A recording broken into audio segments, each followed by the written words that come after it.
What's what? Okay. That was where we have. All right, good evening. Welcome. We will call this meeting to order. This is a meeting of the Kaysville City Planning Commission. We welcome those members of the community that are here with us this evening. First item on our agenda here, declaration of a conflict of interest from any of the commissioners. Seeing none, we will move on to item number 3, the oath of office for Aries Cornelius, Kaysville City Planning Commissioner, which we'll do right now. You ready for this? All right, he has no idea what he's in for, does he? He's got a little. All right, I, I, Aries Cornelius, having been appointed to the office of Kaysville City Planning Commission member, do solemnly swear or affirm that I will support, obey and defend the Constitution of the United States, the Constitution of the State of Utah, and I will discharge the duties of my office with fidelity. Wonderful. Well, welcome. You have to sign right here for me. Tonight's a great night to be here. I'm going to learn lots of good things. Welcome. Yeah, thank you so much. And thanks. Yeah, congrats. Very welcome. All right, item number 4. We have a public hearing to amend and enact various chapters of Title 17 regarding prohibited uses and enacting ambiguous use classification to comply with Utah State Code for new and unlisted business uses. Thank you, Chair. So in November of 2025, the Utah State Legislature adopted Senate Bill 179, or Code Section 1025-507, which essentially requires that cities have a process in place for business uses that aren't already addressed in a municipality's existing code, be classified, processed, and reviewed. So in order to enable us to comply with that process, we are presenting the following text amendment. So in the new chapter that this includes, it outlines the process for the review of these unclassified or new business uses, wherein the applicant would submit a request for classification to our department, and then we would determine if it's similar to a proposed use, and if it is, we would allow it. But if they disagreed with that determination for whatever reason, they can then submit an application to City Council to be reviewed. And then from there, any uses that were denied by the City Council will subsequently be added as prohibited uses. So each of the zoning district chapters have updated language through this text amendment to comply with this new process, and specifically stating that any use found to be substantially similar to an existing permitted or conditional use is now referenced directly in the prohibited uses section. A public hearing notice for this item was posted on February 13th. We didn't receive any comments. This is just an example here of the proposed language. Given the volume of the changes proposed, I tried to keep it as succinct as possible. But so we're changing that the zoning administrator section to clarify that it is the community development director or the director's designee, and then for each of our code sections in the prohibited uses to add that language that I mentioned earlier. And again, this is coming from the state, so we're doing our best to comply with that.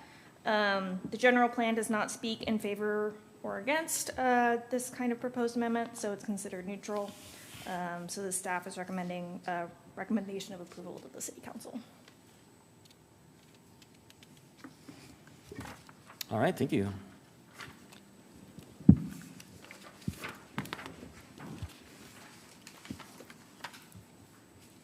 If I understood it more, I might have questions, but it's... I do have a question, Mr. Chair, if I could. Please. The appeals process, was anything changed or... I didn't see anything in the code other than it just says at the end of it on appeals that it may be appealed in accordance with section 1745, which I guess is our standard appeal process, right? think I'm going to defer to Katie on that one. So if you look at the Section 20 enactment, that is the process for appealing to the city council. Right. And I don't think it refers to any other section. Yeah, the reason I ask is because so the way the code reads, the state code reads right now, it does allow, provide for an appeal process directly to the city council, but that's being amended by a bill in this legislative session. So we're already So out of the well, I don't know that you are, because you just here refer to 1745, which I guess is our city appeal process, right? Where, Right? Yes, that is Okay. yes. And So- we do need to, I think, improve and amend our appeal and variance process. Yeah.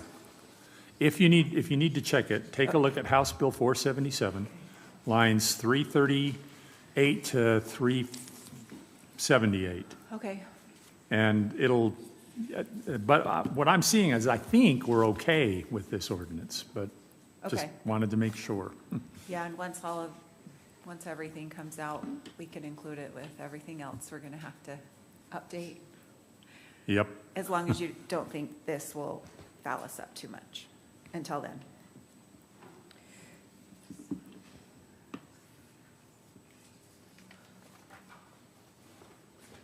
Mr. Chairman, if there's no public hearing comments, we need to close that portion. Well, yeah, The motion is in order. No, we need a to public have hearing. our public comment period. So this is an item that is up for public hearing, so I'm going to go ahead and open up the public hearing for any comments on this particular item.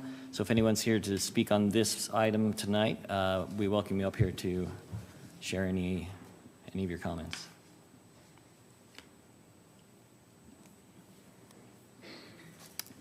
Seeing none, we'll go ahead and close the public hearing. And enter any more discussion, or if we're ready for a motion on this. I don't know Mr. Chairman, I don't know the legislative history, but it is being mandated by the state of Utah. I think perhaps what's happened is cities or municipalities have declined a business, a permit or a zoning permit, because it was an ambiguous use or a new use, a business not heard of before. And so this provides that it can't be summarily dismissed because New it doesn't businesses, fit in a new uses all the particular time, right? category. Yeah. This change in the code, is that a fair? Okay. Yep. With that, I would move that the Planning Commission adopt these changes. Second. All right, we have a motion and a second. Any discussion on that motion? All right, we will then move to the voting on this motion. We'll start. Aye. Aye. Aye. Aye. Aye. Aye. Aye. All right, motion passes. And I'll just add, like, I have all the confidence in our staff, you know, so when I say that some of this goes a little beyond my experience, I'm leaning on you guys, and I know that's a safe place to be, so. And when the legislature changes something, we'll change with it, right? All right, item number 5 here on our agenda, consideration of a rezone for approximately 1820 South Sunset Drive from RA and A1 to zone R16 with approved overlay. This is an item that is continued from the January 8 Planning Commission meeting. So bring us up to date on this. All right, Chair, members of the Planning Commission. Yes, this is an item that was originally heard 6 weeks ago. I'll do a very brief overview. It's approximately 1820 South Sunset Drive, a total of 14.7 acres. It's currently undeveloped, and the rezone request and application initially came in with an R16 with a PRUD overlay. That is how we advertise for the public hearing, and because this was a continued item, we chose to keep the same agenda language. However, the applicant is requesting an amendment to that initial request, and they would like to do a portion of those parcels at R110 with another, or the remainder of the portion of the R16 with the PRUD overlay. This is just an aerial shot of the area. I think we're all pretty familiar with that. I chose to include this slide. It should be easier to toggle back and forth with this. The current zoning around the area as shown here is A5 and residential RA, which is our agriculture residential zone, and then A1. I just wanted to show the future land use map again. That shows the area to be utilized as single family. I did want to know, I don't think I mentioned this in the January 8th presentation, but the current general plan that was adopted in 2022 speaks to uses as far as single family, but doesn't specify any type of density. So some of the public comments that have been received have, stated that this is incongruent with the general plan. It may have been incongruent with general plans in the past. This is the current general plan, but it doesn't speak to any type of density for single family. So it's just single family across the board. So whether it's R16 or any other zone, we do consider that to just be single family and in harmony with what the future land use map is depicting. This next slide just shows the two different areas that the applicant would like to propose versus the R110 and the R16. Again, it would have a PRUD overlay to allow for a private street. This next slide shows a new or a slightly different alignment on the street. That was, I think that adjustment was made, to accommodate concerns for residents across Sunset Drive to the east, and the alignment of that road would be a little bit improved for where their property and their home sits. And will also, the curvature of the road is some traffic calming. There are a few changes from the application that was presented in January. Based on public comments, the applicant has decided to make a few changes. That adjustment to the road alignment was one of those. Last time they were asking for 46 lots. This would be 45, so one less. The lot sizes would be between 6,300 square feet and 20,060 square feet.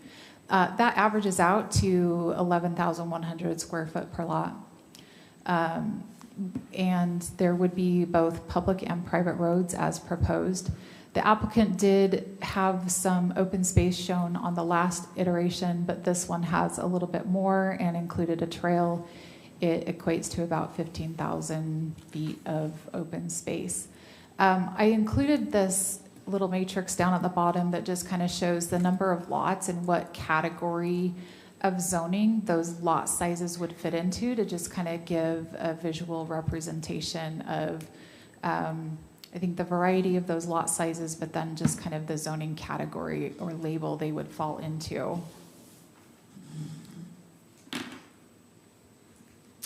So I did want to point out just a few of the slight modifications between January and tonight's application.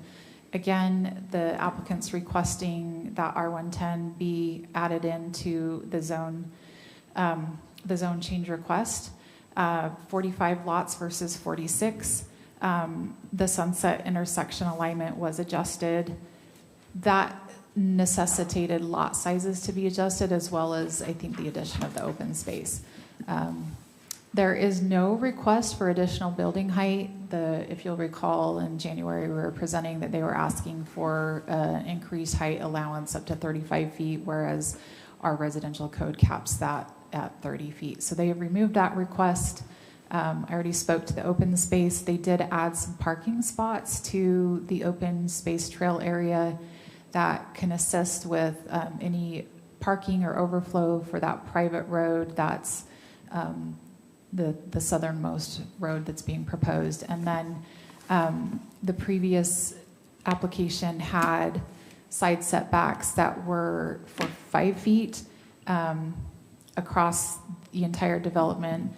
This request is asking for the R110 setbacks to be at 6 feet and 8 feet on either side. So a minimum total of 14 feet setback between buildings based on the addition of that 6 and 8 feet. I am not going to take the time to go through the entirety of the presentation that I did last time with how the general plan supports this. I did include in the staff report links to the meeting where anyone could have watched that, but just for the sake of time, I will go over again what the development agreement is calling out. And for those of you in the audience that may not be familiar with how development agreements work, but a development agreement is a tool that allows, through a legislative change, which a rezone would be a legislative change, to just kind of set certain details of a project that will ensure the project is developed the way it's meant to be. So what we do when a development agreement is adopted is, along with the rezone, is we record that against the properties it runs with the land. And that, again, ensures that the commitment the applicant made to the public and the council and the planning commission, that is followed through with, because that development agreement really becomes the zoning regulations for the property. So again, that would be R16 and R110 with the PRD overlay. It would set the number of lots at 45, so they couldn't come back and say we want 68 or any other number. They could, in theory, do less than that, but they could not do more. It sets the lot sizes and it sets the site plan and the layout. There are some a request in the R16 zoning area that would have a variation from what the frontage requirements are on the R16 is 60 feet. The development agreement or the applicant's requesting that the frontage be allowed to go as small as 50 feet, but it would have to average at least 60 feet over the entirety of the project. There is no variation from the standard on the frontage for the R110 area. Setbacks are proposed to be at 20 feet for the front. The side setbacks, again, for R110 would be 6 and 8 feet. For R16 would be 5 feet. That is what our zoning code says, so there is no variation from that. And then the rear setback is proposed to be 25 feet, with a caveat that if there is a covered patio, it could encroach into that setback area, but would have to be, that covered patio would have to be a minimum of 10 feet off that rear property line. There is some fencing that I think some of the neighbors in the area that live and currently have existing homes have requested some fencing, so that is shown in the development standards that were included in the packet. We would request that there be no parking on private streets to allow for public safety access. There are some landscaping requirements and sets forth of what types of trees we would like to see in the park strips. Trees and park strips are very pretty, but can be problematic if they grow too big. And so we have worked with the city has a certified arborist, and we've worked with them to determine what types of trees would be appropriate in those small spaces. So that list is in the development agreement. There also would be a limitation to only 30 units being constructed or given certificate of occupancy until a secondary access could be created with the project. And that is something that is in fire code, something that we would do anyway, but to just ensure that everyone's aware of that, that's in the development agreement.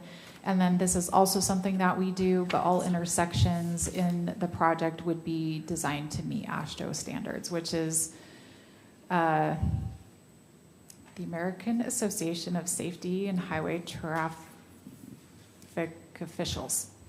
I think I got that right. So anyway, that's just your standard across. This is what UDOT use. This is what DOTs across the entire country use.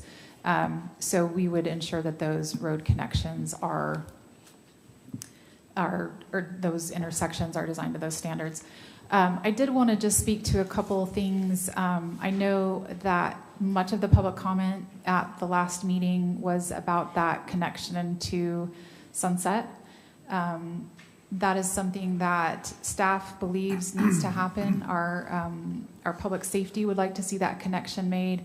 Public Works, our city engineer, community development, the general plan supports that. The applicant would like to see that.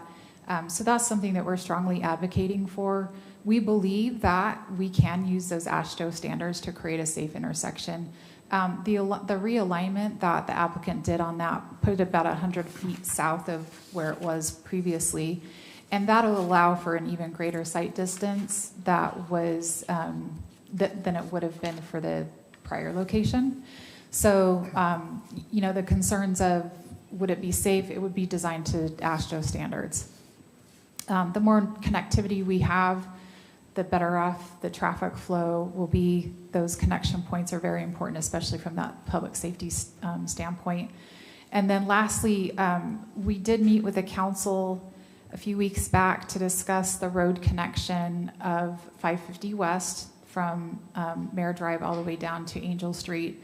And in the previous meetings, we had discussed that the applicant had tried to purchase the property needed for a road connection at 550 and Angel from the sewer district. They declined to sell to the applicant. The council, this is what's important for the Planning Commission and the public to know, the council feels strongly and agrees that that road connection is vital and necessary. It's been something that's been in our city code for probably 20 years. I'm not entirely sure how long because I haven't been here for that long. But that's been a planned connection. The council recognizes the significance of that connection and wants to see that happen too. The city is very hopeful that we can work with the sewer district to acquire that right-of-way that's needed amicably. If that is not something that can come to fruition, the council has, and I even asked it's okay for me to talk about this in a public meeting, but the council is okay with using eminent domain and condemnation to acquire the property needed for the road if that is the last resort that we have to come to. So that is, I think, something that will greatly benefit the project, the community that already exists to the north, to have that connection go through. Something that the council feels strongly about, as well as staff and the applicant as well. So I think that was everything that I wanted to cover today. We did receive a few more public comments this week. Those have all been sent out to the Planning Commission. I didn't want to go over those public comments again. You were all here. We heard them. They were included, or again, the link to those public comments or the public hearing was provided in the staff report. So if there's any questions for me, I would be happy to answer those. We are recommending approval of that the Planning Commission send a recommendation of approval to the City Council based on the support from the 2022 General Plan that was again in the staff report from January 8th and presented at the January 8th Planning Commission meeting. So the one caveat with that is if the Planning Commission does see value and want to add the R110 into the R16 designation that they have requested, we will need to add in a legal description that depicts the area between the two different zones, and then we would need to add a section into the development agreement that would just denote that. That could easily be done in between a Planning Commission recommendation and prior to that going to City Council. And the reason for that is that we just really don't have a way to apply two zones to one parcel without having a legal description. And it really, candidly, it's bad practice to have more than one zone applied to a property. But this would be remedied through the subdivision process. And so what we would do, again, through that legal description, it was just spell out exactly the boundaries where it would be R110, what would be R16, and then we would include in that development agreement that through the subdivision process, at the end result would yield those individual lots that would have a single zone and it wouldn't have the two zones. So it would be something that would be fixed through the process of the subdivision, which of course only occurs if the rezone is approved, and that's the next phase of development. So we do have the applicant is here this evening. He has provided some slides, I think wanted to give a little bit more information of some of the changes that they've made. So that is what I had for the Planning Commission this evening. Again, happy to answer any questions, and then when you're ready, we can have the applicant come up to present their portion. Thank you. Do we have any questions for? Melinda, is the application just for the R16 zone? Or is it for R110 and R16? It would be, I know you're showing both here, but then it says on the staff report, it just says R16 is the request. yes, and that I kept it that way because it was a continued item. Oh, I see. And so I wanted to just match the language from the last agenda because it was continued. I see. Okay. So I did specify in the staff report that they were requesting that, but I did keep the agenda language the same from January 8th as well as the staff report, just to avoid any confusion that it wasn't the same from what was presented back in January. I see. Okay. Yeah. Thank you. So yes, it is for. Excuse me. So what's properly before us is described on page 14, a request to have two zones applied, R110 and R16, with a PUD overlay. Yes, exactly. That's what this this picture is depicting there. Yeah. So, and again, I mean, you can actually see underneath the the yellow and the brown where those lot lines exist, and so again, like it's just. I believe the applicant came in previously with just R16 because of the complications of trying to apply two zones to a single parcel. I believe, and Mr. Loveland can go over this, but I believe what they are attempting to do is provide a label that the public would be more comfortable with. The lot sizes really didn't change from what was presented in January. This is just, I think, trying to give a label that would just feel better, because the lot sizes really are what matter, in my opinion. We have all sorts, especially on the east side, we have all sorts of properties that are zoned R18 but are half acre or more, and the minimum lot size is 8,000 square feet in your R18, which is 6,000 for R16, and then 10,000 square feet for R110. So I think the previous application was just kind of like the cleanest way to try and get those varied lot sizes.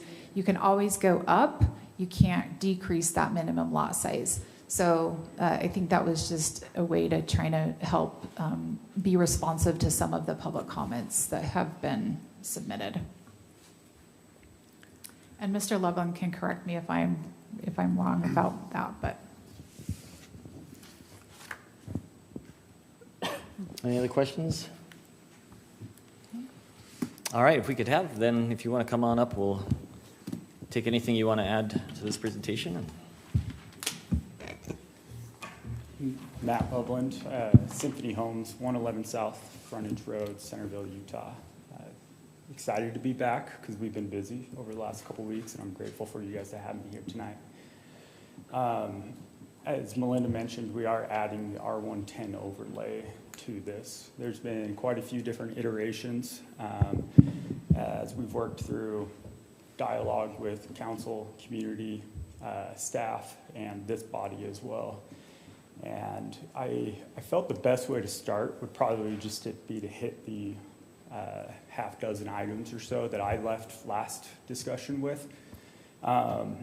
So land use and zoning, that was one item.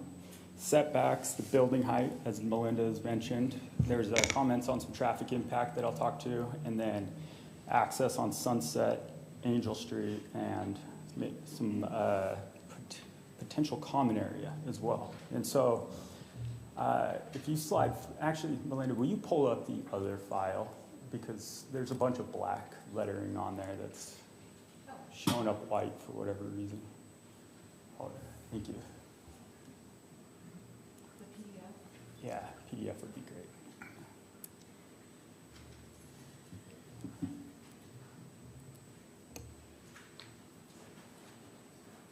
There we go. So this is our third Planning Commission venue tonight. And we had the application back in May of last year with the R and the R16. Initially submitted this application with the R16, and tonight have the R110 as an option if this body feels that's appropriate. So we are down one unit from this, and there's a couple of different things that have changed. Our access is probably the most notable. Moving that intersection south was, I think, a good adjustment for various reasons, even though the prior connection, it would work based on the AASHTO guidelines. And so can you jump to the next slide? And now a lot of this is not new. Symphony, our intentions on building remain the same, which is on the R16 zone, we would have those 5 and 5 side yard setbacks, other setbacks as proposed, and then that would allow us to build homes in these 6,000 to 10,000 square foot lot size. The right side products on this slide specifically are that type of product. The left side is the yellow. And if you jump to the next one as well. So the R110, again, I think it's less about the label and more about the assurance that it brings to the community. And I acknowledge that. There won't be a 6,000 square foot lot within the R110 zone. And that was something that was resounding feedback that we're trying to accommodate. So, and then the setbacks for the R110, this is where I did the 6 and 8 combined 14, and I proposed in the development agreement that the 8 feet greater of the two would be on the garage side, just to accommodate some of those uses, and that would be obviously if we're maxing out the full envelope within a lot. And then the building height as well as lot frontage here, we have taken out entirely. We've built a lot of amazing homes in Kaysville under that 32-foot restriction, and we will continue to do so. So that has been taken off as well. If you can go to the next one, Melinda. So the traffic impact study. This intersection is 100 feet south. That increases the sight distance. Our prior design was at the 35 mile per hour max speed ability, where this one would permit a 40 mile per hour speed. And this road being posted at 30, it's within the tolerances for this intersection to work. There has been quite a bit of placement within this intersection, and I've tried to work with a couple of the neighbors on those affected by it. And so I'm hopeful that this, though the intersection I know is not well received by the community, I'm hopeful both alignment and some of these adjustments will be. And so we had some public comment related to a lapse of data in our traffic study 2019. So that crash data has been updated. Hales Engineering issued a new traffic impact study, and it was determined that all proposed intersections would meet a level service A, and there were no new or additional mitigation warrants needed within that. So that has been posted, and it should clear up some of the comments related to traffic. And then the council, as mentioned, has also expressed their interest and continued desire to keep 550. The sewer district conversation, if we can have the opportunity to put a road across that property and how that interplays into an actual plan. I'm very optimistic with the negotiations that staff's having that they'll play out. But in the very least, this has been an unknown for the conversation. So to know that eminent domain is a potential suitable tool for this type of, in order to ensure that connection, that is not information and perspective that we've had prior. So, and if you can go to the last page, actually. Second, sorry, I have one more. So the open space. I didn't touch on this too much, but we are planning monumentation at the entrance to the community. There would be very similar to our Encore development to the north. We're proposing an enhanced landscape median. We really want to dress up and make this first impression the right one, as well as the lasting just overall feel after we have built the community. The road redesign created an opportunity. There was a lot that was compromised, but we were able to accommodate the trail to connect the two different product types, and then most importantly, my friends next door, they can use it depending on what plays out with the sewer district and what that acreage is going to entail long term. I would love, again, the opportunity to maybe continue that trail across that property, but not proposed currently. And then the last item, as Melinda mentioned, we have added some additional parking stalls to this area to help relieve some of the parking concerns related to the private right-of-way. If you can jump to the next one, Melinda. It's okay. So we're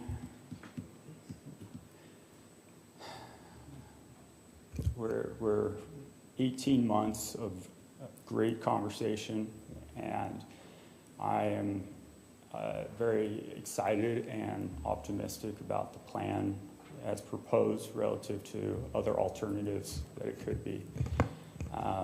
And this community, with it being bisected, we will be back. There's going to be some open space interplay that we'll talk about on the west side when that project is ready to come before this board.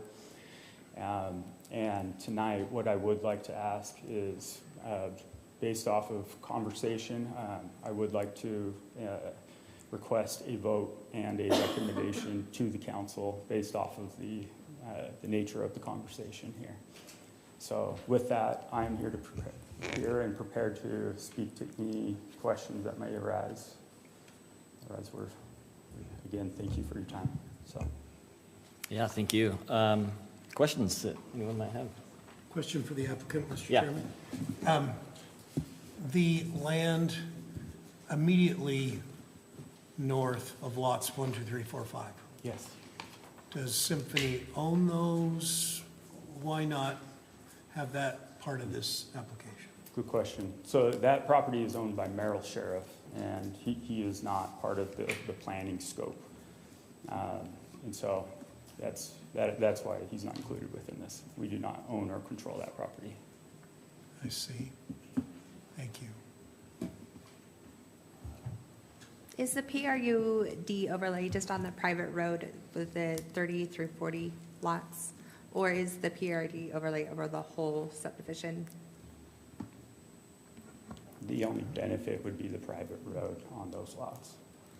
And then how it's applied, I think would be, no more intent is coming out of that beyond just the private right-of-way. Okay. Yeah, so the intent of the PRD overlay was to allow for the private road. So since the other roads are going to be public, I suppose then the R16 could have the PRD overlay with just the straight zoning on the remainder of that. Okay.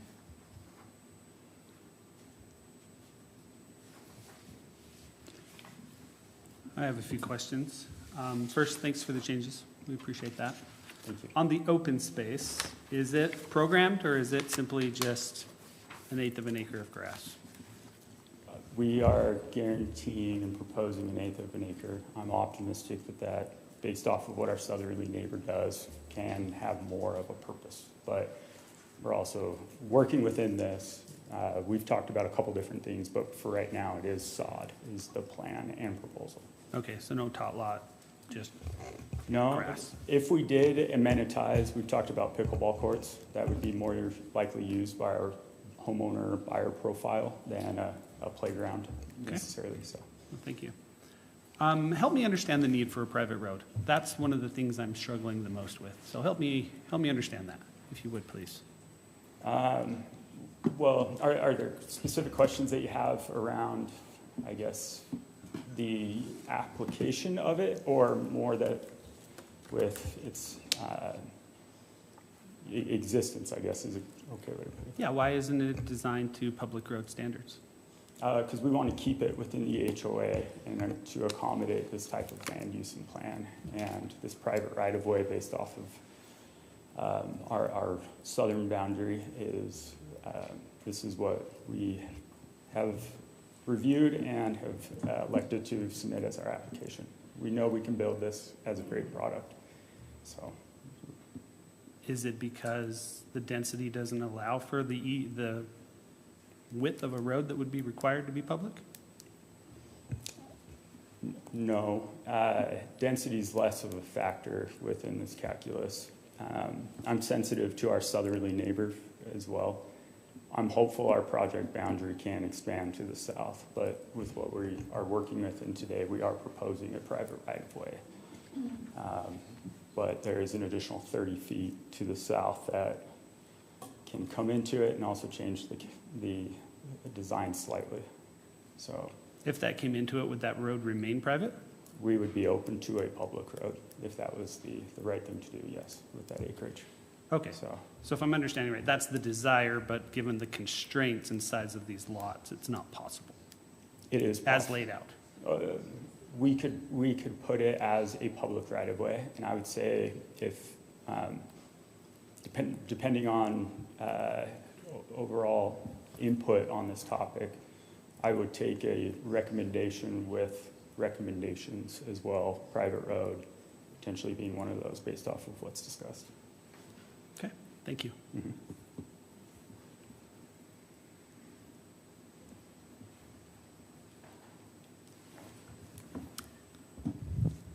All right, maybe we'll let you sit down. Don't get too comfy.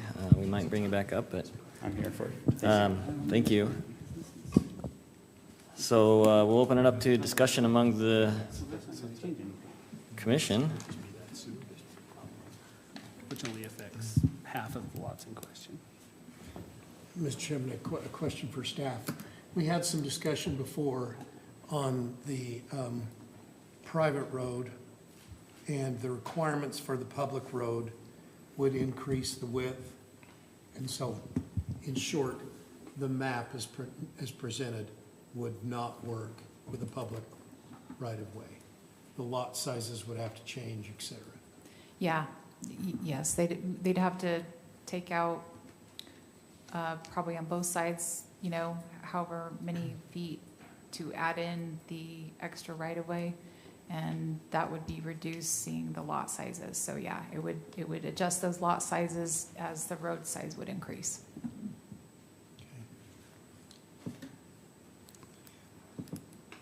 Mr. Chairman, just a couple of things that we're being asked to compromise 5 feet in one case, 5 feet in another case, and add covered patios under the PU. So those are three, I'm going to call them minor things, but we're coloring outside the lines in 3 different areas from what's in code. And then the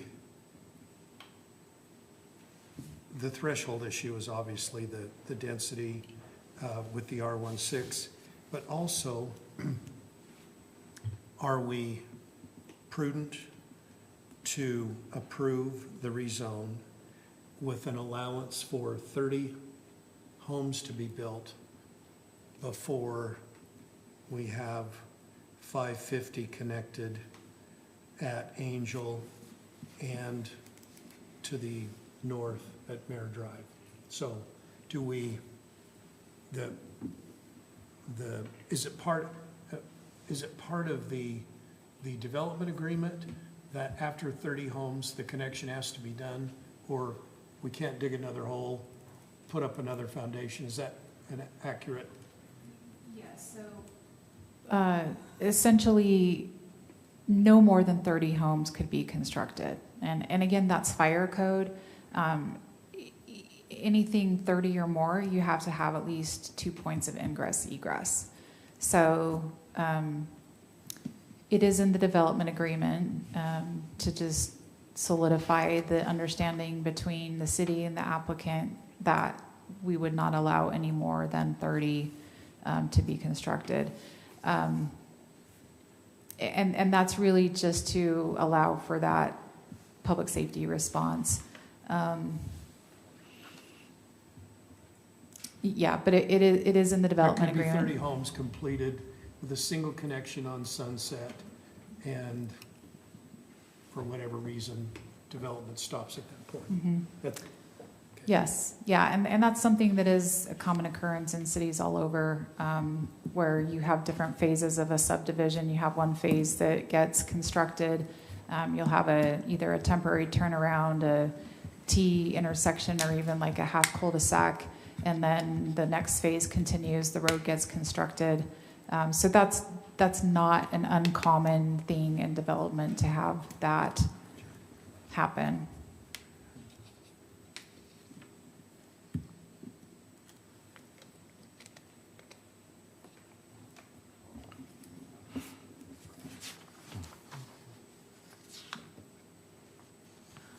So Melinda, wouldn't, you're saying there needs to be 2 accesses minimum?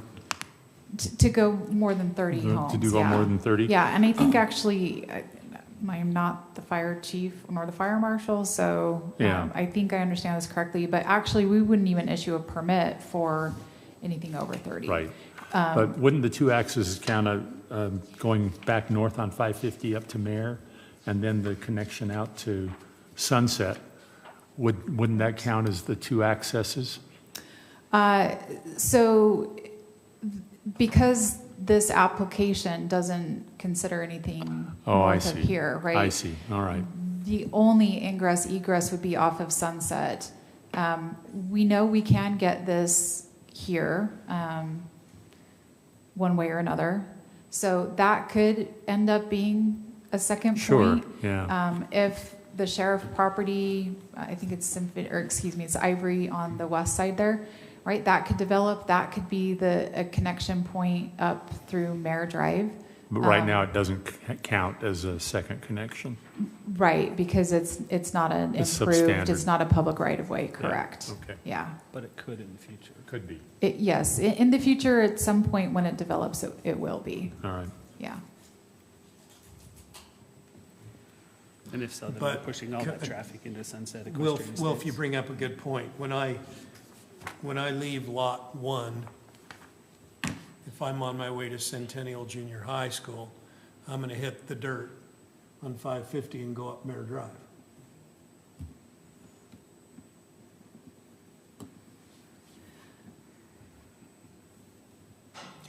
Is that a city right-of-way at this point, going north? No. Oh, it's No. not? No. There's no Well, city?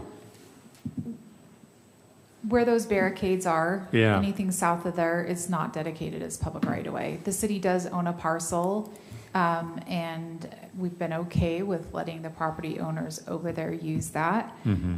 But I think very strategically, the city has chosen to not improve that road Yeah. because we want development to pay for it, Sure. not the city taxpayers. So it's been kind of just like an agricultural access road that has been utilized over there. It's not plowed. There are utilities that run through 550 as well. Oh, there For are. that alignment, there are utilities in there, but. But it's not an official city right-of-way? It is not a dedicated right of way. I see. Yes, it is not. And I think it's only 40 feet wide, if I recall correctly. And then, of course, the major streets plan calls for that to be a Right. significant local, what would be 66-foot right-of-way. So, again, to have improved that road, the city would have had to acquire property, pay for the construction. We like to have development pay for that versus our taxpayers.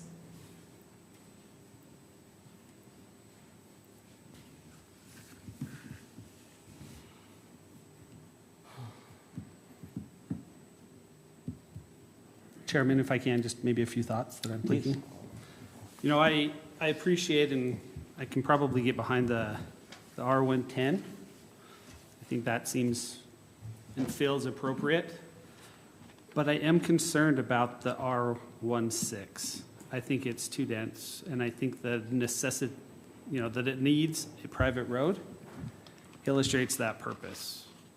In my personal limited experiences, I have not had good experience with private roads. They typically fall into disrepair by the homeowners association to the point where then the city is asked to take over that road that was not built to city standards, incurring significant cost to the taxpayers to, bring up to standard and then maintain a road that was never intended to be maintained by the city. I'm not saying that that's always the case, but in my experience, that is the rule rather than the exception. I also feel like before we can solve the issue with the connectivity on Angel Street, we're putting the cart in front of the horse to some degree. I would like to see that solved before we seriously consider this project as a whole. Otherwise, to the other commissioner's point, all this traffic, even if that connection is made on 550 West into Mare, we're pushing all this traffic that wants to go north into a subdivision that was never designed to handle that traffic.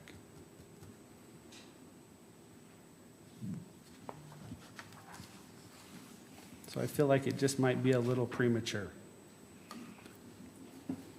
So if I can maybe piggyback on to Jeremy's comments and go forward from there.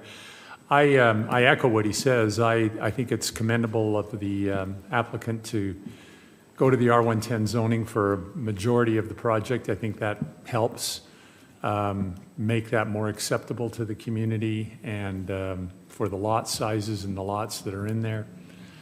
As far as the area that's proposed to be R16, I really don't have a problem with the R16 zoning, and there are a couple of reasons for that. Number one, our general plan just shows single-family residential, and these are single-family residential lots. There's no designation for what the size of those would be. R16 lots, economic conditions are very different now from what they were 20 or 30 years ago when the plan was first put forward at that time, which called for large lots in the area. And large lots property is very expensive now and makes homes much more unaffordable. I think making smaller lots helps to make properties more affordable, but by the same token, I don't think it makes them really less affordable or less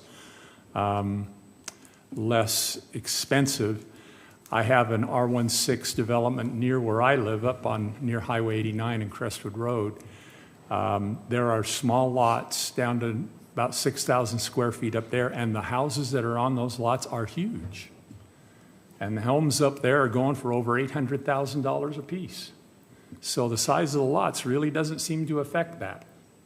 So I don't see that really has a big impact on the neighborhood. And the other part, the reason I don't have a problem with it is those R16 lots are all pushed pretty much to the south, would be very close and adjacent to the major streets that are in the area, which is part of what's discussed in our general plan. Now, I would agree with the concern about the private street. Many of you know that I've been an urban planner and done this for some 40 years. And over that time period, I have seen a lot of private streets that have eventually been asked to be taken over by the city for a variety of reasons, but the main one being that the property owners that are responsible for the maintenance of that road don't plan adequately for that maintenance. And then when it comes time to have to either fix the road or almost completely replace it, they don't have the money. And it would entail some major assessments to do it. And so then they generally come to the city and ask the city to take it over. And the city would be taking over a street that's not built to city standards. So I share that concern. I also share the concern about the connection to 550 West to Angel. I really think that's a critical piece to this whole development. I mean, I think we can see, given the situation that exists in that area now with the barricades that are there on Mare, where I don't think it was adequately planned for to deal with the transportation issues at the time that the area was developed. And now we're kind of stuck with a situation that everybody kind of looks at and goes, why is it like this? Shouldn't be like this. And I'm afraid we could possibly wind up with something like that here if we don't get that connection done right as part of the project. So those are my concerns about it. I don't have problems with the lot sizes, but I do have some concerns about the streets and the connections.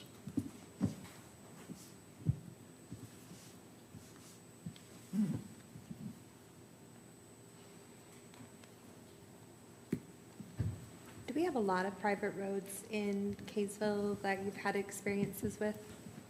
Yes, we do. We have entire subdivisions that are done with private roads. Previous community I worked in would not allow subdivisions on private roads, but we do here.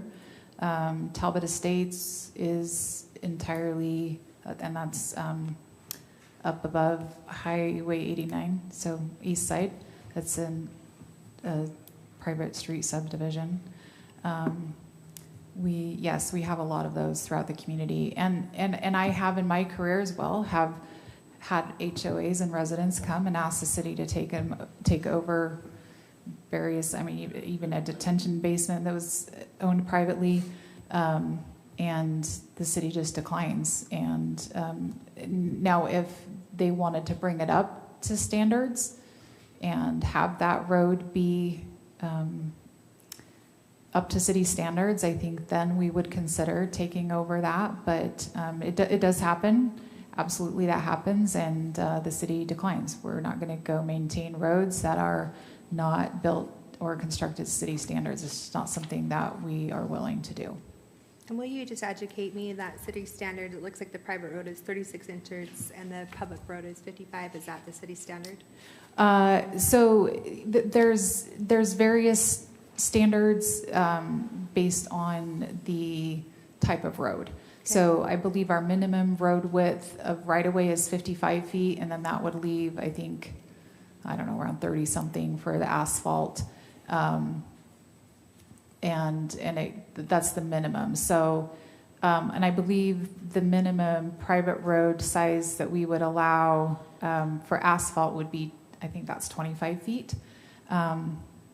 The benefit to that, in theory, is that at least the first owner would, again, in theory, pay less because those road construction costs would be less. So that first owner does yield some type of a savings. When it's done to the public right-of-way, right, it's a wider road. We do allow parking on our public streets, so it does need to be wider. Private roads, we don't plow. We don't do trash removal. I think they have to find their own trash removal. So actually, I mean, from the standpoint of, the property taxes that we get from homes just does not pay for the amount of services that the city provides, period, end of story. And so, it's always interesting when residents will say, well, the city just wants to approve this development because they want the money. I'm sorry, but residential development does not pay for itself. Those property taxes do not support all the services, the parks, public safety, all of those services that are provided. So actually, we like having private roads from that standpoint because it's less roads to plow, less roads to maintain.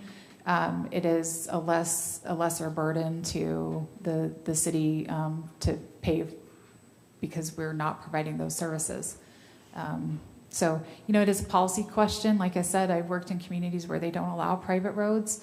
The council in Kaysville is determined, or, is decided to allow private street subdivisions. So, I that's something that is all over the city. Forgive me for saying inches. 36 inches. That's a small street. That's for Hot Wheels.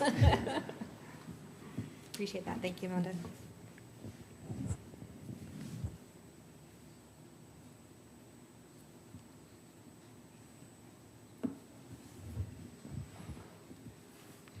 Yeah, just to add my 2 cents. I'd kind of echo some of the concerns with private roads. Like Commissioner Summercorn, I don't have an issue with the property size. I do appreciate the work that Symphony has done coming back, adjusting the entrance. I think there's been a lot of things since this project originally has come to us, and I do want to point that out, that I think we're appreciative of all the work that you've done and tried to compromise with us and everything.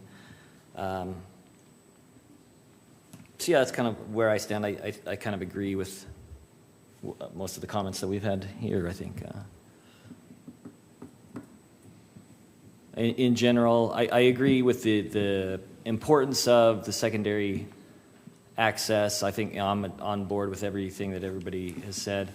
I do have confidence in the laws, as far as having a cap on 30 lots, with a single entrance, and that those will, that those are tested and thought through. And so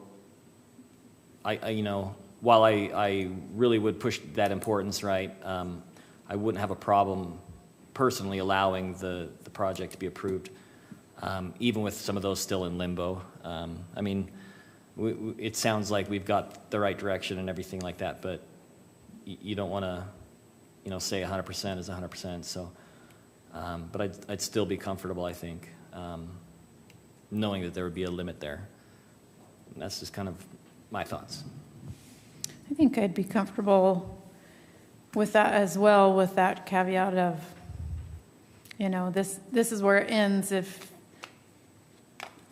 it doesn't come to fruition like we feel like it's going to, then there's a cap, and it's still within code and for our fire chief to feel comfortable with that.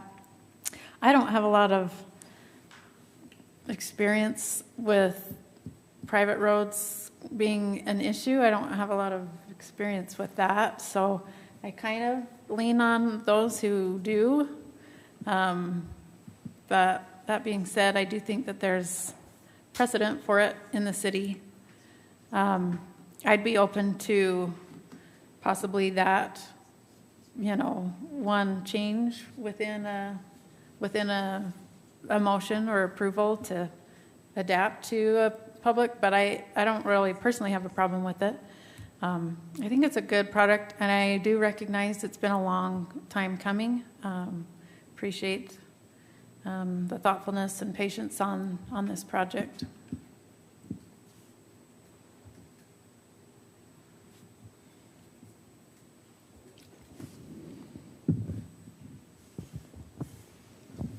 Now, I'm willing to entertain a motion at any time, but I also recognize there might be more comments, so.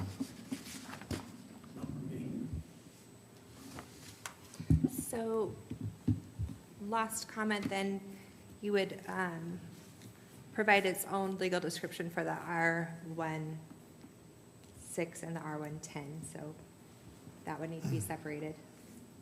Yeah, if that's something the Planning Commission would like to recommend, then you could just include in the motion that we just add in a provision to the development agreement with the, I think we would put an exhibit in that would show where those areas are, and it would need to have a legal description accompanied with that. So that's something that I think we can easily do in between. If the commission is comfortable with a recommendation and authorizing staff to make that change before it goes to council. We could do that and bring it back to another planning commission meeting if that was your preference. I think either way would be acceptable. It's just whatever the comfort level of the commission is. What's the time frame between in a week or 2 weeks?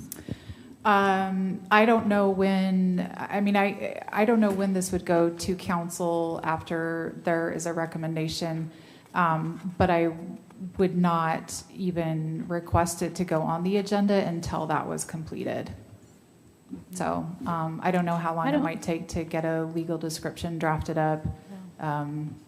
But, you know, we would not place that on the agenda until that work was done. And then we would, what I would do after this, I would redline, like we would accept all the changes in the version of the development agreement if that's recommended tonight. And then I would redline those changes that we would make so that the council could see that those were the the changes that were made to add that in, if that makes sense.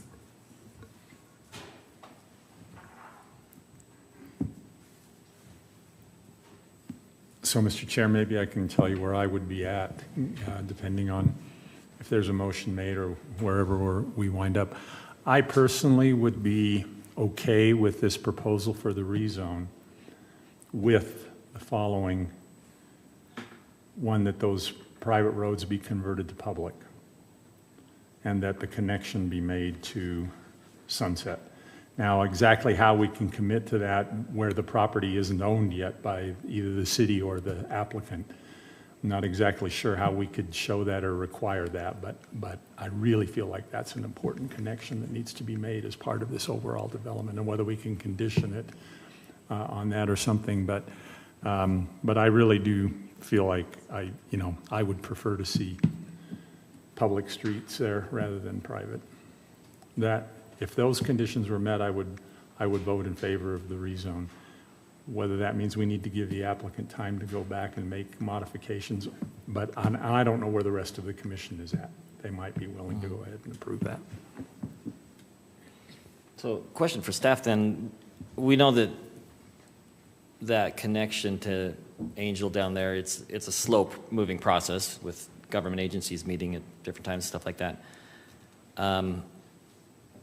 What are our thoughts on that as far as timing, and is that an appropriate recommendation that we can make, that connection be established, seeing as how it's not part of the property at this point? Yeah, I think that's an appropriate recommendation.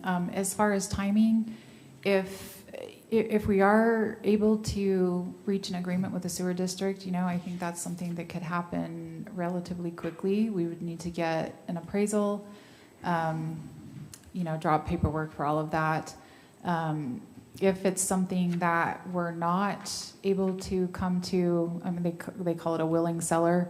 If the sewer district isn't a willing seller and we have to do condemnation, that can be a lengthy process. And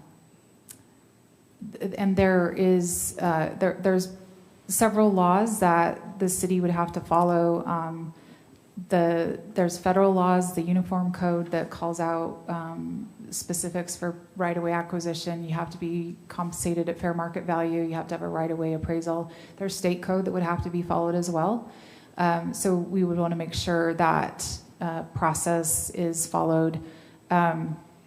You can go, and I don't think this would, timing obviously I think is the concern and the purpose of the discussion or point. So the question is, if this goes forward, it gets rezoned and approved by the council, the next part would be a subdivision, preliminary plat application, final plat application. Those applications generally take a few months to get through. So I think part of the reason why the council is amenable to acquiring the road is because it really does benefit the existing community and the community that doesn't yet exist, the vacant ground that would be developed.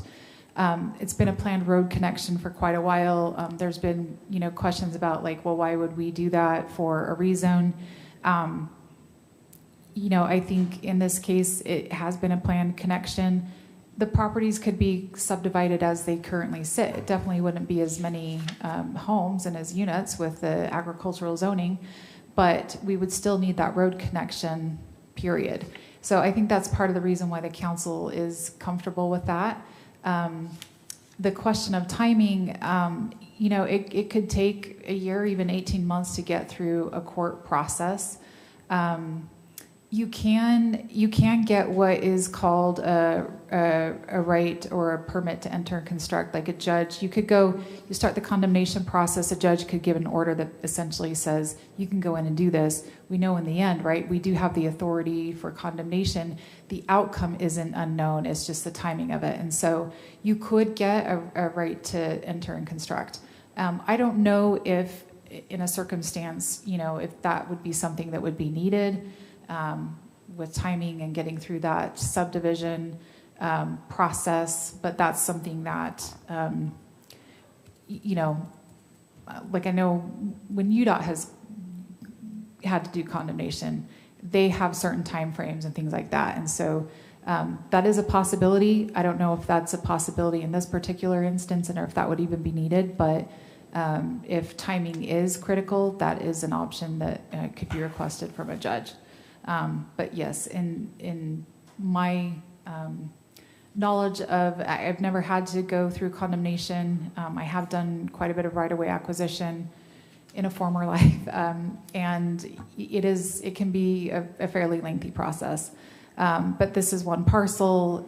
You know, there's no homes or structures or buildings or anything like that.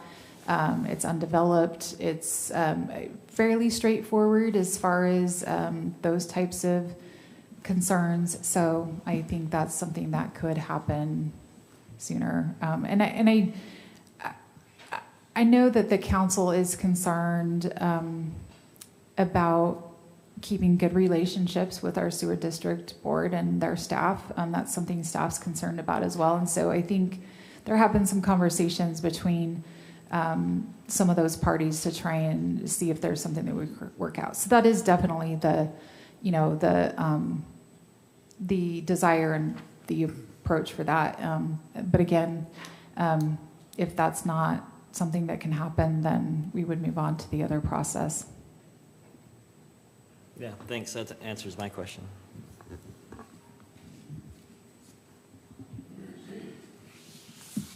Yeah, I like your comments. I think that would probably be the best path moving forward. I would support that as well. Mr. Chairman, if a motion is in order, I would propose that we approve the request for two rezones to R110 and R16 with a PRUD overlay, including the frontage widths and setback variances noted in the packet, and that our recommendation to the City Council include, as a condition precedent, the connection of 550 West, both at Angel Street and at Mare Drive.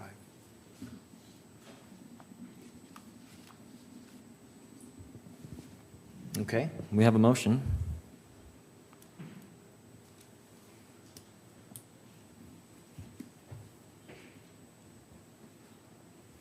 Does anyone want to second that motion?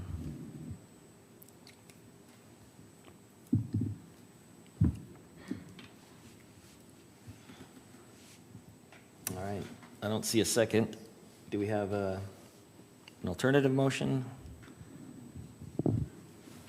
Mr. Chair, I'd make a motion that we do as our previous motion stated, with the addition that the streets that are shown as private right-of-ways now instead be public right-of-way. That is the one change I would make to that motion, and I would make that then as a motion. So to make sure I understand it right, your motion is to recommend approval with that one addition? Yeah, to the previous motion. That one addition to the previous motion. So addition to the connection at Angel and Mare Drive? Mm-hmm. So with that, just to a point of clarification. The R1s, because it was the R110 with the R16 with the PRUD overlay. That's needed for the private road, but you would be recommending a public road. So would we not want the PRUD? Is the PRUD needed to do the variations on the setbacks? No, just the Oh, development okay. agreement. I thought it was needed for that. If that's the case, then I would not include the PRUD Okay. overlay part. So, would you make that motion one more time? Sure. I'll state the whole motion. I would make a Sorry, I motion don't know, maybe it's just me. that we would recommend approval of the R110 and R16 zones as shown, with the condition that the connection to 550 West to Sunset be accommodated, and whatever, that happen. Or Angel. I'm sorry, yes, to Angel. And that the streets that are currently shown as private be public rights of way and meet those standards of public rights of way. So let me restate that. R110, R16, public roads, no private roads, so we don't need the PRUD, and then the connection at 550 to Angel Street. Yes. Okay. What about the one on Mayor? Are you requiring that one as well, like he did? To Mayor? That's what his motion included. Which connect, so Yeah. clarify for me, where would the connection to Mayor be? North.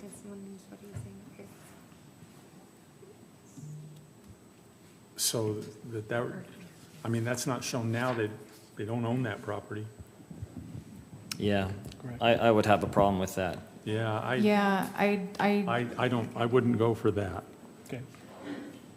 Just clarifying. Yeah. Or erase everything I just wrote down. In other words, then the development would ultimately have, if it were just to stay as it is, it would have two connections, the one at Sunset and the one on Angel. Yes. Yeah.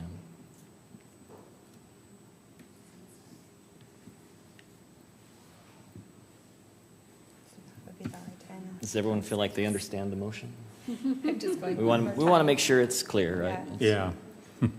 So the R110 with R16, public roads, so no need for the PRUD overlay.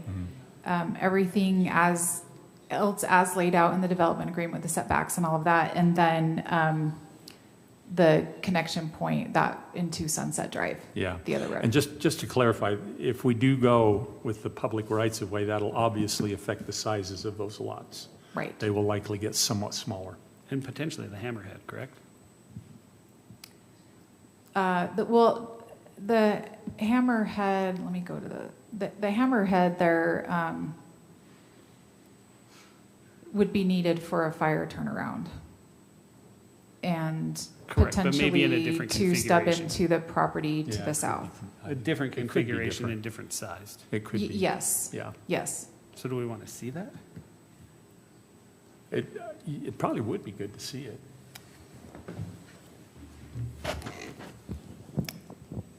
If that road goes to a public right-of-way, where it says 36-inch private right-of-way, that goes to a cul-de-sac, it would be a circle.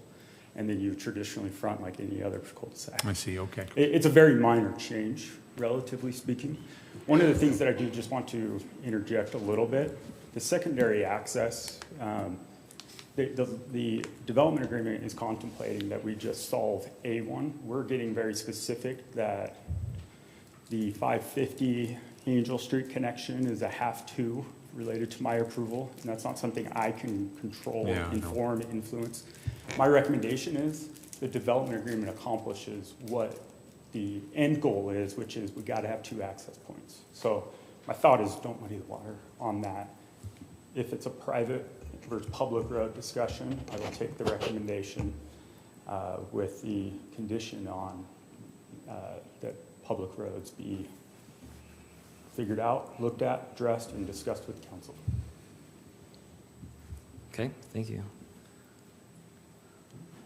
Yeah, and I get it. I understand, saying that they have 2 access points regardless of where that second access is. And that's pretty reasonable. it just doesn't make a lot of sense to me that we don't get that access from 550 to Angel. Yeah, because we don't want it going north. Yeah.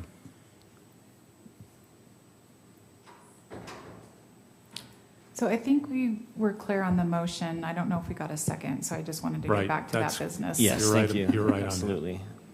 So we have the motion.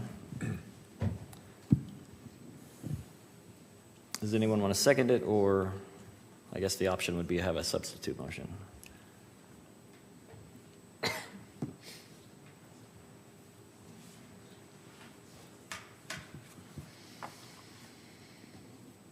Perhaps, Mr. Chairman, it's useful, if, correct me if I'm wrong, but the differences between my motion that died for lack of second and Mr. Summercorn's motion are, one, a public road versus a private road.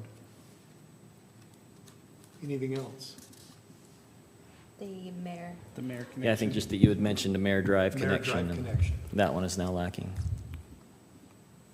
But the Angel Street connection would be a condition precedent. Okay?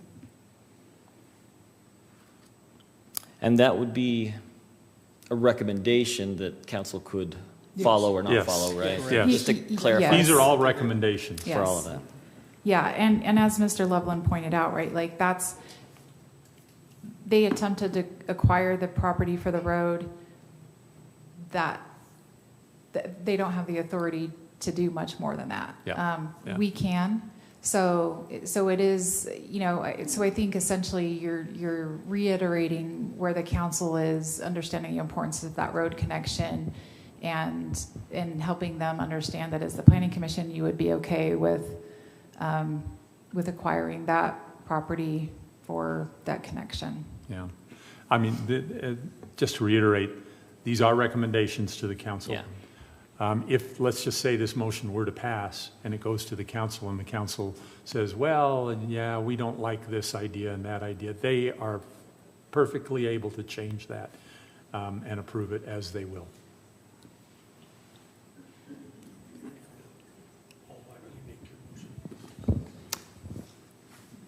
All right, so we still have our motion.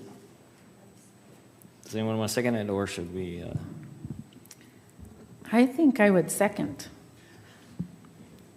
Yes, I'm going to say. I'm going to say, I would second the motion, which is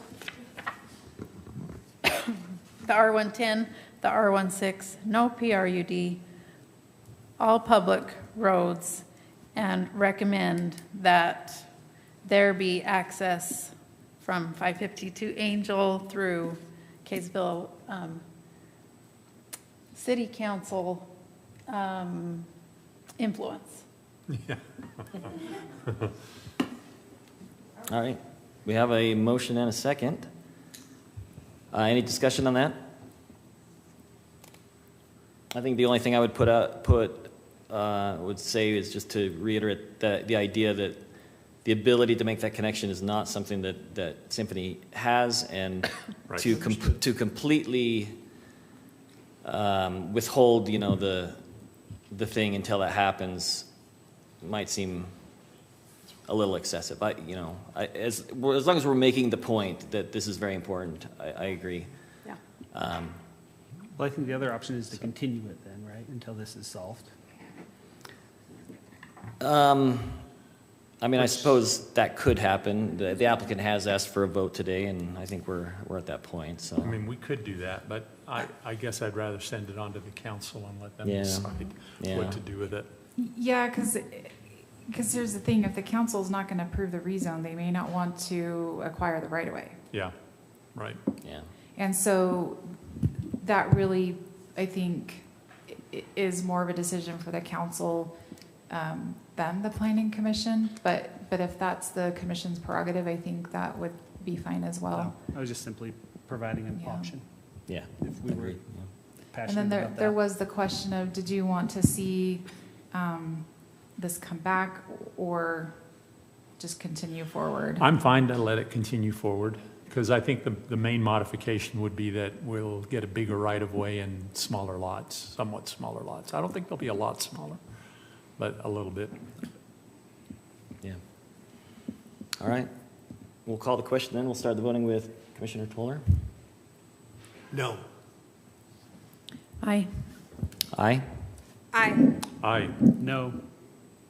No. All right. If I kept track, we had 4 ayes and 3 nays. So the motion passes. That will move on to City Council. We'll continue with that process. Thank you, everyone.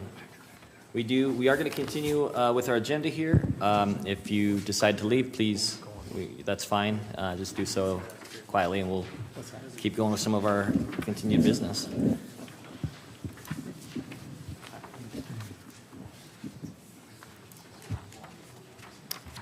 We have agenda item number 6, consideration of amending the Planning Commission bylaws and rules of procedure, which has also been continued from our February 12th meeting.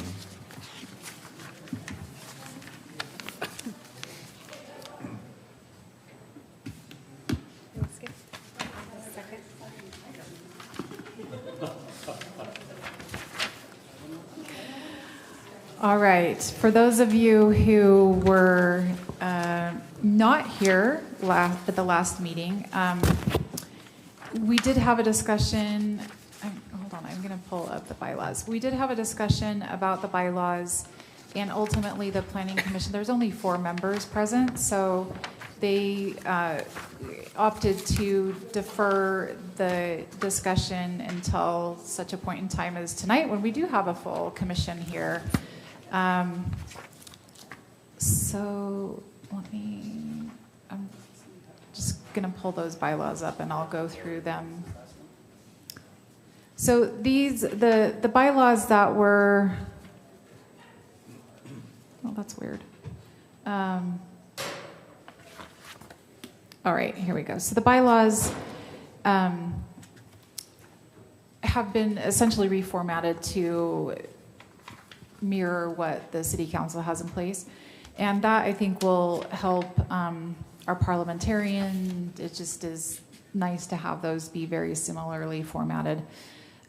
So based on that, we really weren't able to do red lines. So if this is something the Planning Commission would like to do, we would recommend, and I have a slide to show, but the recommendation would be to repeal the 2024 bylaws and then replace that with these proposed Planning Commission bylaws and rules of procedure. The main points that have been added, essentially, we have had both at City Council and Planning Commission meetings, we have had some residents that have been passing clipboards around and leaving sign-up sheets and things like that has been confusing sometimes to members of the audience that have been attending. So we're trying to address some of those issues by just setting up rules that say, here's what you can do, here's what you can't do. And so we're saying that you're fine if you want to have a sign. You're fine to have a sign, but you would need to have that sign fit with. I need to find the section where it spells that out. Yeah, that sign. There's size. We don't want a big huge banner where people can't see what's going on. If there is to be a clipboard or information that people are requesting, we want that done outside the council chambers so it doesn't disrupt the meeting. And then we would want those items to be staffed by whoever is wanting to obtain that information so that it doesn't appear that the city's trying to gather information, that it's just clear that it's not coming from the city. There were some other changes proposed. It might have been actually easier to pull up, or where's my staff report? Some of the other changes that were proposed were the speaking times where City Council does not allow for time to be deferred to another person or transferred to another person. And we're recommending that we adopt that same policy. Now, I do want to say that this is the commission's meeting, so these are recommendations from staff. Feel free to take them or leave them. This is your meeting. And so these suggestions, again, really are things that we think may help improve, but it's whatever the planning commission is comfortable with. So there is a way to modify those in any of these rules and procedures, right, with the vote of the commission. And so we allow for 3 minutes of public comments. I know in theory we could have somebody that brings 5 friends and then they want to have 15 minutes and the 5, or that would actually be 18 minutes and then the 5 friends never even were going to speak anyway. So it's just a way to, I think, create more equity with the process. We do have evenings where there's only a couple of people in the audience. And so if you wanted to allow 4 minutes, that's great. If we had a meeting where there was dozens and dozens and dozens of people and you wanted to limit comments to 2 minutes, that's what the school district allows for their meetings. You could do that as well. So there's always an option to temporarily amend any of those rules as the situation may arise. Let's see. Melinda, it was what I'm looking at on the screen. Is this the same one that I reviewed and sent comments to you? Correct, Okay. yes. No changes have been made. The Planning Commission just wanted to have a discussion with more members since it is something that'll impact. So from memory, my comments were the one we were just addressing, and my thought there was, I bring my architect, I bring my builder, whatever. I'm the citizen. I want to speak, but I want to share my time with my professional. And what I'm hearing is the chair can accommodate that on the fly. We could leave the rule hard at 2 minutes. Is that fair? And then the other one was just electronic attendance. The way it read to this reader was, in order for someone to attend a commission meeting electronically, we would have to declare an emergency. So I thought we should give ourselves the opportunity. I don't know what that would look like, but if we needed a quorum and we needed to have someone attend electronically, that we would have the ability to do that without declaring an emergency. Was the Yes, yeah, and that was part of the reason why I think the 4 that were present last meeting wanted to just allow the conversation to happen with the majority of the Planning Commission. So this item right here, 12.2, the suspension or waiver, procedural rules may be suspended or waived by majority vote. So we've done this in the past, right, where we have an administrative item and we generally don't. So not just the chair's prerogative, but he would have to say, I want to grant them more time, but we'd all vote. Mm-hmm.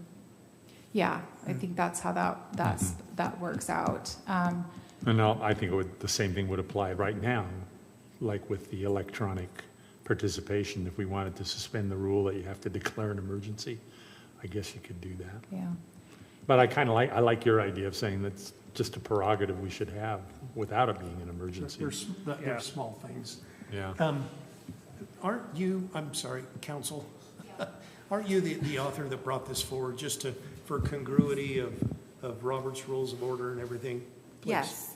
And we do have an ordinance about electronic meetings. I think the bylaws refer to city code. And the council, it came before the council recently to allow a quorum via remote participation, and they actually declined to do that. They want the quorum to be in person, but to allow people to participate electronically if there's a quorum in person. So that's how they've chosen to do it. Our code says that we can do that in accordance with the Open Meetings Act. So you have that language that we could substitute here, so it would be the same as what the council did? I mean, I think we could just strike that last phrase, including, well, the emergency part. Electronic participation may be permitted when allowed by law and city policy, Yeah, that'd be good. because our code does address it. Does that need to be in the bylaws then, if it's already in code and policy? Yeah, I mean, that's true too. It probably doesn't. I hurt don't think it needs to No, be I there. just, yeah, okay. Yeah, you're probably right. It doesn't need to be. So it We're just sounds like stating we we're have gonna a, By our own laws. we have a, You're right. we have a vehicle or a method as a commission to amend the rules or allow someone to speak if we wished. And then by striking this during emergencies, I think those were my only comments. They were, okay. So that reads including to establish a quorum, so that's saying that someone can be remote and then it will establish. I'd rather see a quorum. The quorum here, but remote participation allowed. Well, and that's what you're saying, the city I code says agree with currently. that. Yes. So we probably ought to be in conformity with the city I code, I think, guess. I agree, think yeah. moving forward, it could be more and more common or tempting to, we're all gonna be there, but we'll be in our separate places, and I think that would be disagreeable if we can maintain a, quorum in person at most, At least. Yeah, when at you're, most times, let's not slip into some sort of new, I don't know, parameters and habit. yeah, you're, That's just you're my doing the thought. city's business and the citizens' business, and I think it's important Just to in person. make all efforts to be there in person, but have Right. that loophole, that ability. I would suggest just striking that section, since it's already addressed in code. We can do that too. It doesn't add anything. Okay, I see what you've done there, yeah. So the city code Yeah, if as you want to bring established. it up, it's 224. Okay. So the city code as established allows for that In electronic. person. Yeah. Yeah, apparently. Yeah, it wouldn't hurt to just leave that as you've got it designated there now, so that we know that it's in the city code, Yeah. if we need to look it up. Or, Perhaps cite the code. and we Or could put that in cite- as, cite the as code. designated by Kaysville City Code 2-2-4. I would Yeah. do that.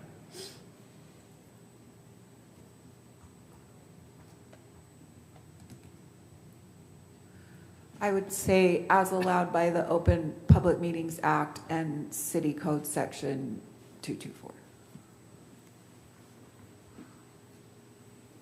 I'll abbreviate that for now.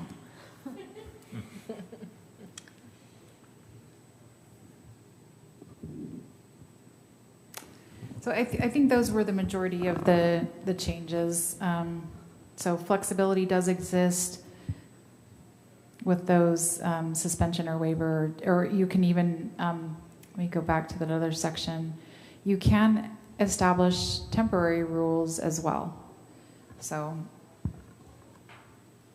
I'm trying to think of what that might be, An but example, yeah. there is the flexibility there then to change procedure with a majority vote. So all of that would be by vote, or majority vote.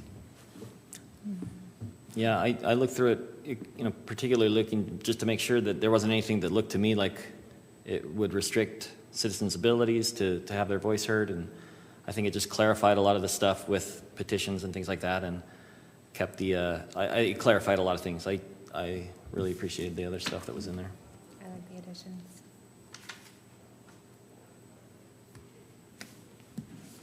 I think we've already discussed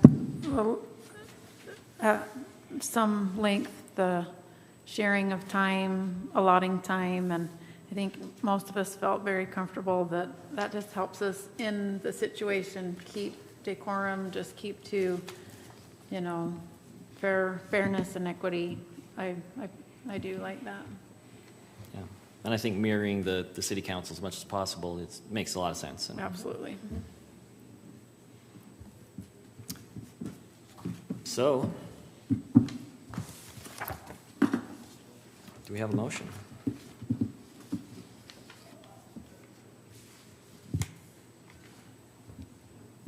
I'll move we approve them since we have discussed with the entire planning commission that we go ahead and approve the bylaws as we discussed in our last meeting, and then now that we've discussed them in this meeting, we go ahead and move for approval. Melinda, do you want us to include the replacement of the 2024, like the repeal of in the motion? Yeah, so if you want to repeal the January 2024 bylaws and replace with this, and then with the changes that we discussed this evening. Yeah, what she said. Okay, perfect. So moved. Huh? That's what I heard you say. Okay, good. I wish it was that easy with my husband. Second. Okay, any discussion on that? All right. Start the voting right here. Aye. Aye? Aye. Aye. Aye. Aye. All right, motion passes. Thank you.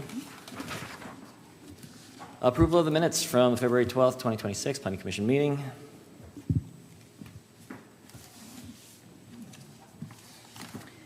I move that we approve the minutes of February 12th, 2026 Planning Commission meeting. I second. All in favor? Aye. Any opposed? I'm so proud of you. Put that in the minutes, though. You're proud of us. Yeah. Yeah. Full red letters. Mindy is proud of council. All right, other matters. Okay. Let's see.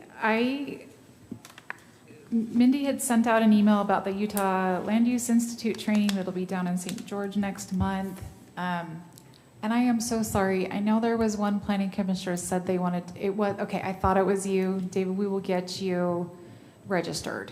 And the city, we do have budget, so state law requires that the planning commission have a certain amount of training each year. So we do have a budget that can accommodate per diem for meals and mileage and hotel lodging when we do have to travel. So we're able to send commissioners, and we should pay for that. We appreciate your service. It's the least that we could do, and especially since the state is requiring that. So Not to deprive anybody of a trip, but that conference will be available online as well. Okay. And there is a registration for online attendance. Thank Yeah, you. yeah, that's right. I noticed today it's only, I get the microphone. It is only one day. One It's not day. a 2 day. Yep. So we would pay for the travel down Thursday night hotel.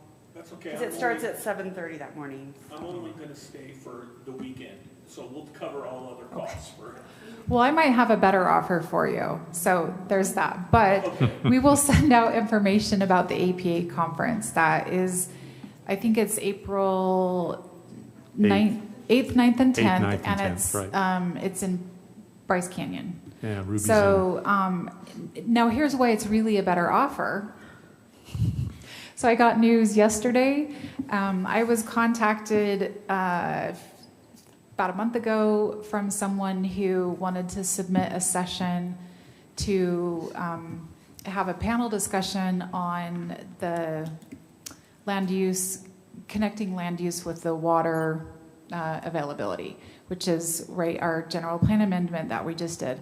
Apparently, the folks with the state recommended whoever wanted to do this session that they reach out to me and ask me to participate. And I don't know why they thought that, but I was like, okay, sure, I would love to participate. So we got notification yesterday that session has been accepted. That will be on the Thursday time slot at 1 o'clock. And then so a gal that put the session together, her name's Chelsea. I think it's called Western Resources Organization. And then the other panel participant would be one of the planners for Summit County named Megan. And then I think Haley Kirkland with Estate. So Mindy registered me for that today. So that is also another opportunity. There are single day registrations for that as well. So it starts Wednesday, the 8th, then at 1 o'clock. It's a full day Thursday, and then I think they usually a half day Friday. So So that is also another option. We'll send out that information if any. Yeah, Bryce Canyon. Yeah, so just, I think the host hotel is Ruby's. Ruby's Inn. Or Abby's, okay, yeah, so. Ruby's Inn. Ruby's Inn. So The Abbey Inn is St. George. Okay, so APA does 2 conferences a year, and they usually hold the spring conference in a more rural location, and then the fall conference is usually along the Wasatch Front somewhere. So that kind of, I think, hits opportunities for some of the smaller communities and more rural communities to assimilate with the rural locations. So I will be attending, obviously, and that is unfortunate for Ms. McNamara because she'll have to stay here and hold the fort down. Yes, I guess so. That's what I heard. That's what I heard too. That's what I heard. Yes. Okay. Well, I guess I do have to be a little presentable. Anyway, that'll be interesting. I haven't presented in an APA conference. Actually, I have. I was in a panel discussion back in 2015. And you remember those years because it was just a couple weeks before my dad died. So anyway, interesting how you just remember those things. The other thing, so again, we'll send out information for that, and if the one in St. George can work, feel free to let us know or register you. We'll get you registered, and then the APA conference as well. We will mail out tomorrow, if they didn't go out today, public notices for 2 more rezones. These should be as easy as the ones we had last time. So it's 2 more parks. We're going to do the Angel Street, or the soccer complex, and then the Webb Lane bathroom that we just constructed. So we'll have those on, and if we get any conditional use permits or anything else. So that would be what's coming up for, is that March 12th? Yeah. And we are finally getting to a good place with our small area plan. We kind of pushed pause on that while we worked through to get the water element on the general plan done. I anticipate next week getting a final draft from the consultant with graphics and all of that. They've been working on the graphics. And then we'll take time to review that, and then we will get any comments back to the consultant. We will also have a final and concluding community advisory committee meeting where we present that and give the committee opportunity to make comments on that as well. And then after that is completed, we'll be bringing that to a public hearing for Planning Commission. I would anticipate that'll probably happen in April. And it wouldn't be the meeting in April where I'm down at the APA conference. It would probably be the second meeting in April is what we're shooting for. So I think that would be the April 23rd. That could change, but that's the plan for that right now. And then I do want to just say thanks to each of you for the work you do, and welcome to Aries. And He's still here. I know, yeah. Wife and kids left, which was a good move on their part. But I especially wanted to express appreciation for those of you who've been kind of doing the double duty the last few weeks and attending the Kaysville University. And if you're inclined to maybe just kind of share some thoughts on that. I think it's been really beneficial. In fact, we've had some of our even city staff have attended. We have 2 fairly new directors that have been attending, and they've, I think, learned quite a bit. In fact, Marin, our finance director, shared today that I guess last night there was a comment about, oh, am I the only one that doesn't know what an engineer does? And I initially thought of Dexter, but then I was like, no, it's the fire department. I'm like, yeah, I know what an engineer does. They drive the fire apparatus and they operate all the, pumps and everything. That is knowledge that Melinda has after 25 years in government. But, some just nuances and things here and there that, if you're not exposed to it and living and eating it every day like we do, you just don't know those things. So I hope it's been a positive thing for those who've been able to attend. And there's still a few more sessions available that, if you haven't been able to attend any in the past and you want to, that opportunity is still there. So just one. So next Wednesday, police. Yeah, well, that's the most exciting one anyway. They have woo-woo and guns. Are they just offering it once a year? So the last time it was done was before I was here. Yeah. We have a alumni amongst us. But I think the goal is to specifically hold it when we have new elected officials.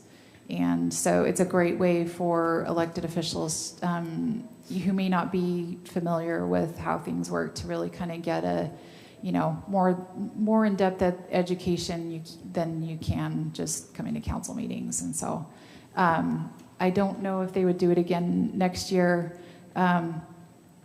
I've worked for cities that have done it and had it open to the public. So actually, when I was an intern in the city of Chandler in Arizona, I did the Citizens Academy that they had there.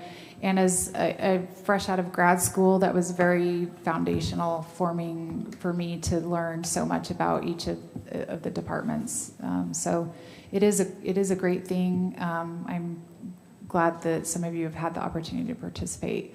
So I don't know if there's anything that each of you would want to maybe share or just what you've learned, but we appreciate you coming and going that extra mile. I know, like I've said, in fact, Rachel was like, I've been going, so I'm not going to, like 2 nights, and I've kind of been the same. Like it would have been fun to support my department directors, but usually I'm like, well, then I'm here 2 nights. I'm just going to, I can't opt out of planning commission sometimes, so I will choose that one and then, haven't attended the other ones, but just appreciate the effort that you all put in to help make your community a better place. So you just made me think when we just mentioned Aries again being here, if he's aware, and certainly I guess you are, but he has to have a certain amount of training before he can actually participate on them. Yes, and so all those training opportunities are coming up. Yes, and I did send. I think we're getting a little bit better about onboarding our planning commissioners. So I think Aries, bless everyone's heart. I think Aries had the most thorough and best experience yet. So apologies to each of you who came prior, but I have sent him some training resources already and let him know of that requirement. And he's on the ball. He's probably already completed up everything he needs to. Or we can send you to St. George or Bryce. Let's talk. And I would recommend listening to the audio of what day was it that Wilf did his. Because that was really good. Yeah. If you listen to our meeting like 2 meetings ago, Wilf did a great training that day. And I think I did send the link of that one to Aries already. So yeah, that's a great suggestion because it is. It was I think a very good discussion, hit the high notes. It had the Open and Public Meetings Act, which is required, and it's the Planning Commission 101. And we do have a book and a general plan for you too. If we didn't, or no, we have yours. Okay, all right. I'll stop rambling. I've enjoyed the meetings. I haven't been able to go to all of them per my schedule, but I'm kind of disappointed that I missed some of the other ones. Not kind of, I am disappointed after experiencing the ones I've gotten to go to. They've been excellent. Mm-hmm. I really enjoy it.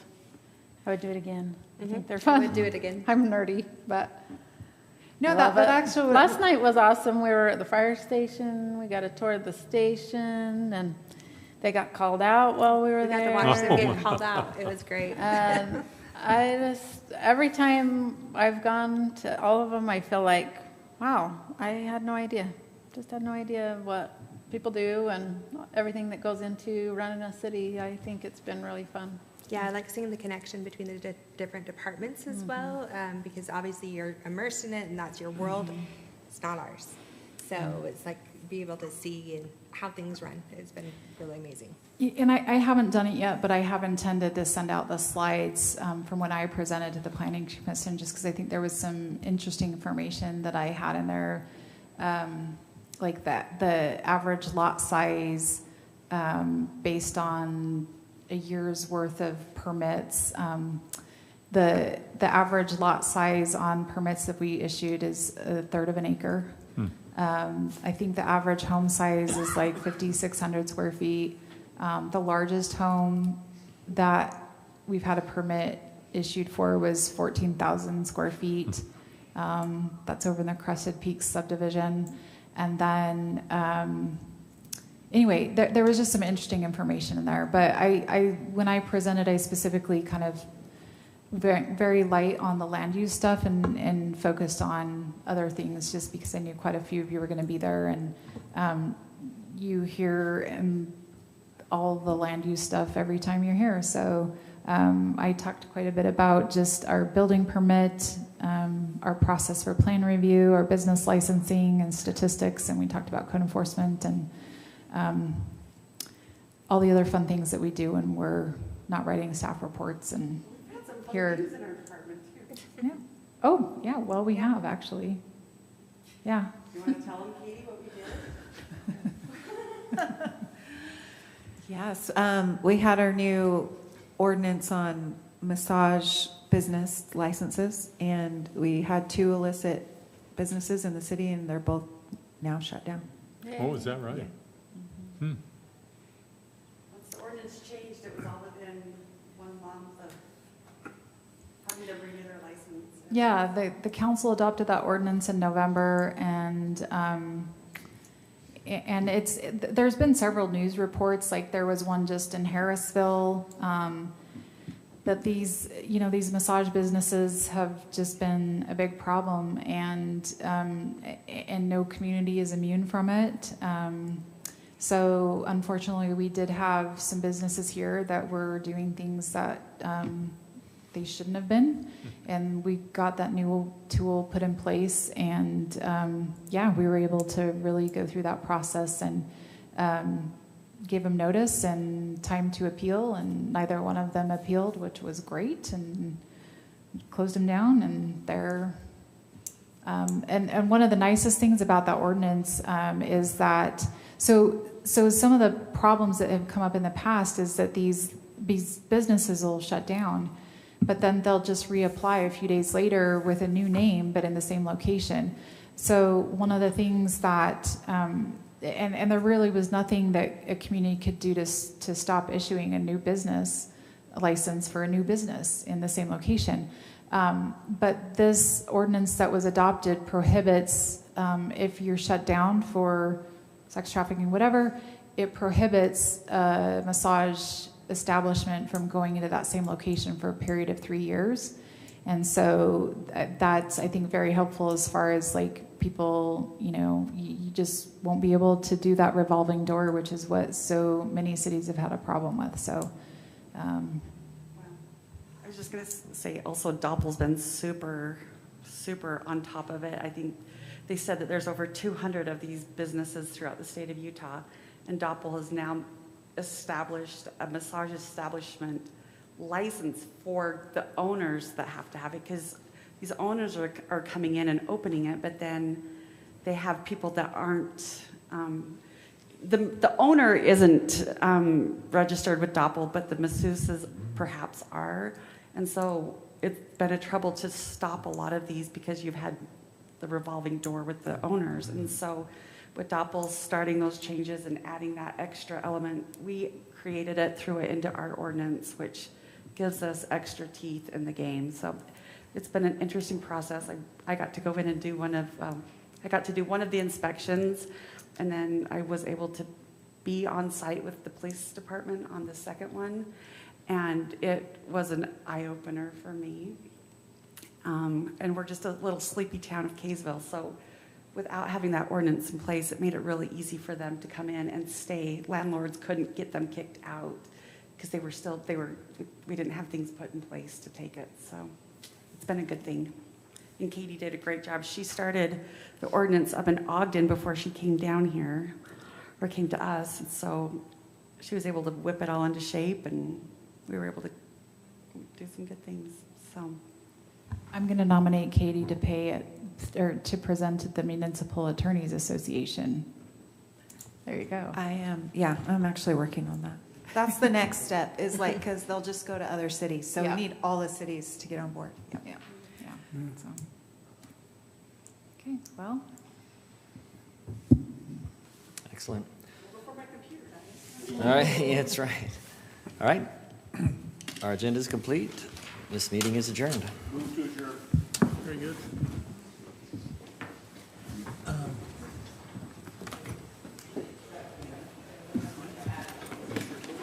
Yes.